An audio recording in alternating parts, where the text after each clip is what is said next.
일본의 바람.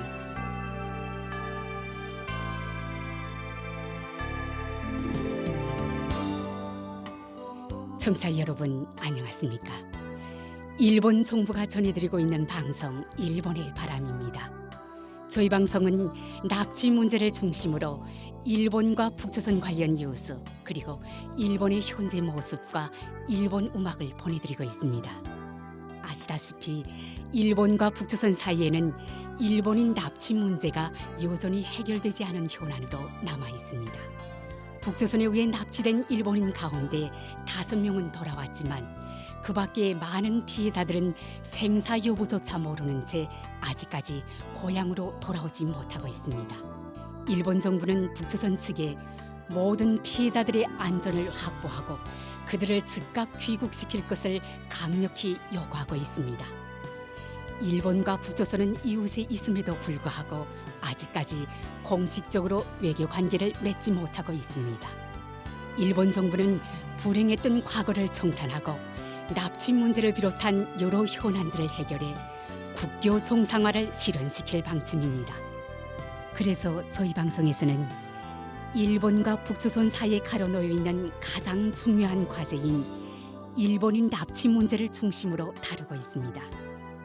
그럼 오늘도 마지막까지 함께 해주시기 바랍니다. 먼저 일본의 바람 뉴스입니다.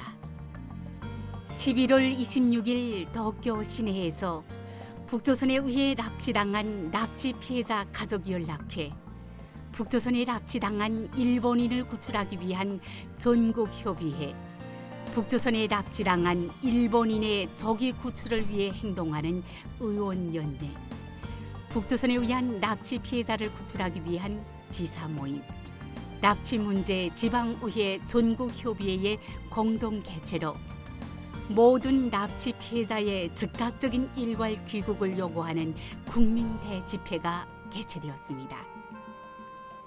이 국민대집회에는 납치 피해자인 소가 미요시 씨의 딸이며 귀국 납치 피해자인 소가 히토미 씨도 참석하셨습니다. 오늘은 소가 히토미 씨의 발언을 소개하기 전에 먼저 납치 피해자인 소가 미요시 씨의 사안에 대해 설명해 드리겠습니다. 소가 미요시 씨는 1978년 8월 12일 밤 니가타현 사도군 마노마지에서 딸 히토미 씨와 집 근처에 장을 보러 나간 채 행방불명이 되었습니다. 당시 미요시 씨는 46살, 히토미 씨는 19살이었습니다. 히토미 씨는 이후 2002년 10월 일본으로 귀국했지만 북조선은 미요시 씨에 대해서는 북조선 국내에 들어온 사실을 확인할 수 없었다고 하였습니다. 그러나 행방불명이 되었을 때 함께 있었던 딸 히토미 씨가 납치되었습니다. 그리고 납치된 후 납치 실행범이 히토미 씨에게 미요시 씨는 사도로 돌려보냈다고 말한 걸로 봐서는 적어도 실행범은 미요시 씨의 당시 소식을 알고 있었을 것입니다. 일본 수사당국은 납치범인 북조선 공작원 일명 김명숙에 대해 2006년 11월 체포영장을 발부받아 국제 수배를 하는 동시에 정부 차원에서 북조선 측에 신병을 인도해 줄 것을 요구하고 있습니다. 소가 씨의 고향인 니가타현 사도시에서는 현지의 지원 단체 소가 씨 모녀를 구출하는 모임을 중심으로 미요시 씨의 조기 귀국 실현을 위해 서명 받기 등의 활동이 계속되고 있습니다. 그럼 소가 미요시 씨의 딸인 소가 히토미 씨의 발언을 소개해 드리겠습니다. 여러분 안녕하세요. 오늘은 휴일인데다가 추운 날씨임에도 불구하고 많은 분들께서 이 행사에 참석해 주셔서 진심으로 감사드립니다. 몇 달 전에 있었던 일인데요. 어떠한 계기로 제가 고등학교 3학년 때 쓴 장문을 받았습니다. 그 글 속에는 어머니를 생각하고 그리고 어머니에게 잘못을 비는 그런 많은 일들이 써 있었습니다. 벌써 너무 세월이 지나버려서 저도 그 무렵에 이런 글을 썼구나 하고 조금 놀라기도 했습니다. 그 중에서 정말 엄마한테는 고생만 시키고 그리고 제가 여러 가지로 도와드리지 못한 것들에 대해 제 진심 어린 말로 써 있었는데 그것을 몇 번이고 다시 읽고는 울었습니다. 그로부터 벌써 반세기 가까운 시간이 흘러버렸습니다. 이렇게 오랫동안 어머니를 만날 수 없을 거라고는 정말 꿈에도 생각하지 못했습니다. 곧 만날 수 있겠지. 꼭 만나게 될 거야. 라고 계속 생각하면서 오늘까지 왔습니다. 어머니는 올해 12월이 되면 92살이 되십니다. 92살이라면 여러분께서는 무엇을 할 수 있을지 한번 생각해 보십시오. 92살. 정말 자신의 일을 자신이 할 수 없어 정말 고통스러울 겁니다. 일본에 있다면 어쩌면 밭일을 하고 있을지도 모릅니다. 하지만 저 북조선에서는 어떤 일을 어느 정도 할 수 있는지, 제대로 먹을 수는 있는지, 제대로 걸을 수 있는지 정말 걱정이 끊이질 않습니다. 제가 일본으로 귀국을 하고 21년이 지나버렸습니다.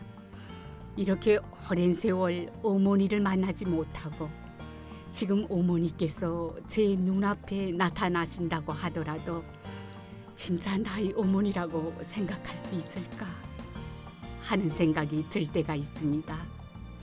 정말 부끄럽고 정말 슬픈 일입니다. 부디 여러분, 앞으로도 여러분의 힘을 빌려서 납치된 모든 분들이 진심으로 기다리고 있는 가족 품으로 하루빨리 귀국할 수 있기를 저는 진심으로 바라고 있습니다. 그리고 이 자리에 계신 여러분께서도 분명 그렇게 생각하고 계실 것입니다. 앞으로도 지원 잘 부탁드리겠습니다. 오늘은 대단히 감사합니다. 이상 일본의 바람 뉴스였습니다.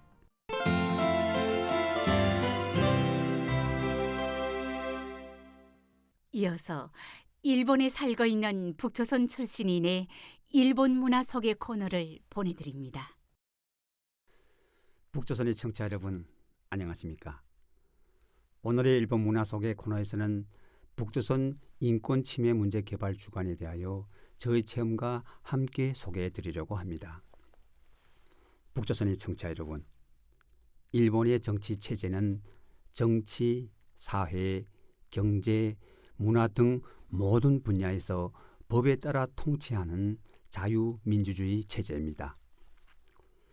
북조선에서는 개인은 수령과 국가를 위해 희생되는 것을 영광으로 생각하라고 강요하고 있습니다만, 일본은 국민의 생명과 재산을 보호하는 것을 국가의 임무라고 명시하고 있습니다. 2006년 일본에서 납치 문제 그 외에도 북조선 당국에 의한 인권 침해 문제에 대한 대처에 관한 법률이 제정되었습니다. 청취자 여러분, 이 법률은 2005년 12월 16일 유엔 총회에서 채택된 북조선의 인권 상황에 관한 결의를 근거로 납치 문제를 비롯한 북조선 당국에 의한 인권 침해 문제에 관한 일본 국민의 인식을 높이고 국제사회와 공조하면서 북조선 당국에 의한 인권 침해 문제의 실태를 해명하고 그 억제를 도모하는 것을 목적으로서 국회의원의 의원立법에서 제정되었습니다. 또한 법률에는 매년 12월 10일부터 16일까지 일주일간을 북조선 인권 침해 문제 개발 주간으로 하고 국가 및 지방 공공단체는 그 취지에 적합한 사업이 실시되도록 노력하는 것으로 하고 있습니다. 북조선의 청취자 여러분, 북조선 인권 침해 문제 개발 주간에는 정부와 지방자치단체뿐만 아니라 민간단체가 주최하는 형태로 북조선에서 살고 있는 청취자 여러분들이 인간으로서 누려야 할 인권이 보장받기를 바라는 행사도 진행되고 있습니다.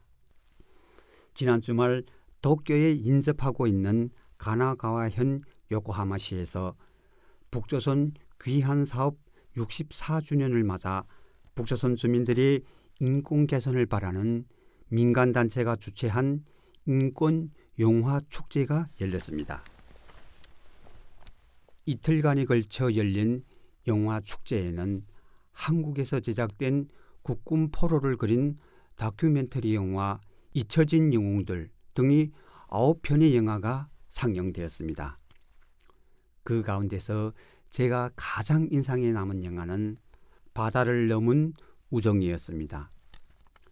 귀국 사업이 시작한 다음 해인 1960년에 제작된 영화는 북조선으로 귀국한 어느 한 가족과 친구에 대한 이야기로 차별에 반대하고 새로운 희망을 안고 북조선으로 떠나는 사람들을 따뜻이 배웅하는 테마로 되어 있습니다. 주인공은 중화요리점을 하고 있는 조선인 아버지와 일본인 어머니의 두 분을 모시고 아버지가 귀국을 결심하고 어머니는 처음에는 반대하였지만 결국 어머니와 주인공은 아버지를 따라 귀국선을 타고 북조선으로 갑니다. 그때 처음으로 자신이 조선인이라는 것을 알게 된 주인공은 소학교 친구들과 헤어져 조선 학교로 가게 되고 새로 사귄 조선 학교의 친구들과도 떠나 부모와 함께 북조선으로 귀국하는 내용입니다만 당시 문부성이 추천한 교육 영화였다고 합니다. 당시 일본 사회에서는 제1조선인들이 북조선 당국과 총련, 제1본 조선인 총연합회가 비약적인 경제 발전을 이루고 있다고 선전하고 있었던 북조선으로 귀국하여 행복하게 살기를 바래 그들을 지원하는 분위기였다는 것을 처음으로 알게 되었습니다. 영화에는 총련의 간부가 주인공의 집을 찾아와 북조선이 발간한 잡지를 보여주면서 민족적 차별이 없고 모든 사람들이 능력에 따라 일할 수 있고 풍요로운 생활을 할 수 있는 북조선으로 귀국할 것을 설득하는 장면이 있는데 제가 북조선에 있었던 때에 들었던 말과 너무나도 같았습니다.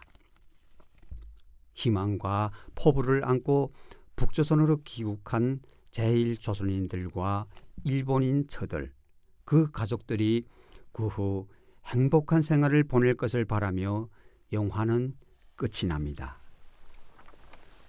북조선의 청취자 여러분, 1959년부터 1984년까지 제1조선인과 일본인 처들 합계 10만 명에 가까운 사람들이 북조선으로 갔습니다만 그 가운데서 과연 몇 명이 행복한 인생을 보냈을까요? 제가 영화를 보고 가장 먼저 떠오른 것은 북조선에 있었을 때 만나고 있었던 귀국자의 자식이었던 친구와 그의 가족이었습니다. 1970년대 후반 사진사였던 친구의 아버지가 갑자기 실종된 지 얼마 지나지 않아 그의 아버지가 정치범으로 체포되었다는 소문이 돌기 시작하였습니다. 몇 달 후 학급장이었던 친구가 해임되고 학교로 나오지 않아 소문이 아니라 사실이라는 것을 알게 되었습니다. 당시 친구에게는 3명의 동생이 있었습니다만 막내 동생은 1살밖에 되지 않아 아버지의 얼굴조차 모른다고 합니다. 오사카 출신의 어머니는 4명의 어린 자식을 먹여 살리려고 남자들도 기피하는 제강소에서 중노동을 하였습니다만 정치범의 가족으로 멸시를 받게 되었고 총명하였던 친구와 동생들의 장래는 완전히 사라져 버렸습니다. 오랜 세월이 지난 후 친구의 아버지가 정치범 수용소에 수감된 배경에 대해서는 친구의 아버지가 술자리에서 일본과 북조선에서의 생활을 비교하는 발언을 하여 그것이 북조선에 대한 체제 비난으로 간주되었던 것으로 알게 되었습니다만 결국 아버지가 어디에 있는지, 살고는 있는지, 돌아가셨는지 하는 생사를 파악할 수가 없었다고 합니다. 북조선의 악명 높은 요독 정치범 수용소에 가족과 함께 수감되었다가 사회로 복귀한 후 탈북하여 한국, 즉 남조선에 정착한 귀국자 자식인 강철환 씨가 수용소 생활에 대해 쓴 책에는 정치범 수용소 불악의 약 절반 사람들이 귀국자 가족이었다는 충격적인 내용이 있습니다. 저는 정치범 수용소에서 비참하게 생을 마감한 귀국자는 물론 아직도 차별을 받고 있는 가족들은 반드시 당국의 사죄와 보상을 받아야 한다고 생각합니다. 오늘의 일본 문화 속의 코너에서는 북조선 인권 침해 문제 개발 주간에 대하여 저희 체험과 함께 소개해 드렸습니다. 일본 문화 소개를 청취하고 계시는 북조선의 여러분, 대단히 감사합니다. 안녕히 계십시오. 이상 일본 문화 소개 코너였습니다.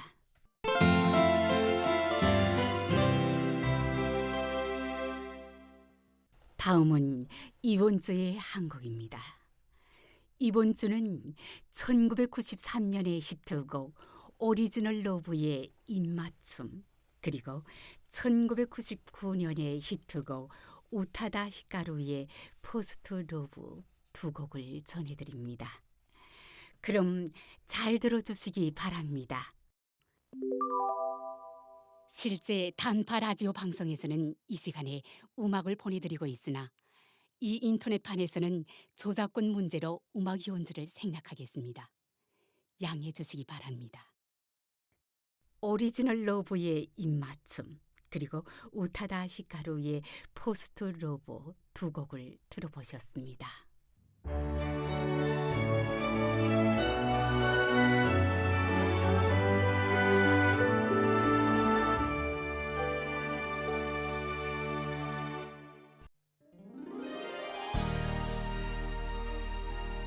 이 방송 일본의 바람은 북조선에 의해 납치되어 지금도 여전히 북조선에 옥류되어 있는 일본인들에 대해 알리고 일본에 대한 이해를 높이고자 일본 정부가 제공하는 방송입니다.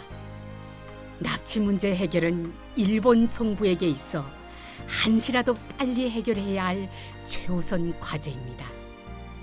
일본 정부는 북조선에 의해 납치된 피해자분들의 안전을 확보해 한시라도 빨리 돌아오게 하는 것이 무엇보다 중요하다고 생각하고 있습니다. 현재 일본 정부는 다음 12명을 북조선에 납치당한 채 지금도 여전히 옥류되어 있는 납치 피해자로 인정하고 있습니다.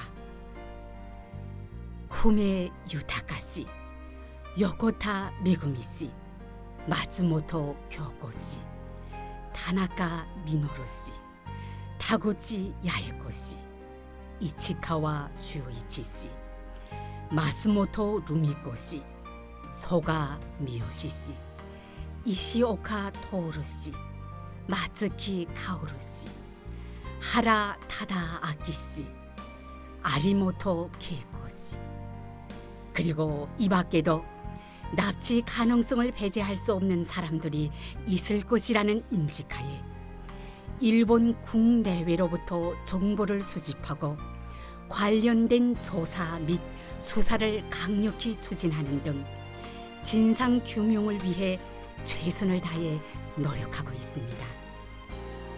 일본 정부는 북조선에 대해 어떤 상황에서도 모든 납치 피해자들의 안전을 확보하고 그들을 하루빨리 돌려보내줄 것을 강력히 촉구하고 있습니다. 납치 피해자에 관한 정보를 갖고 계신 분들은 어떤 정보든 좋으니 저희 쪽으로 보내주실 것을 당부드리며 아울러 납치 피해자들의 안전 확보를 위해서도 협조를 부탁드리는 바입니다.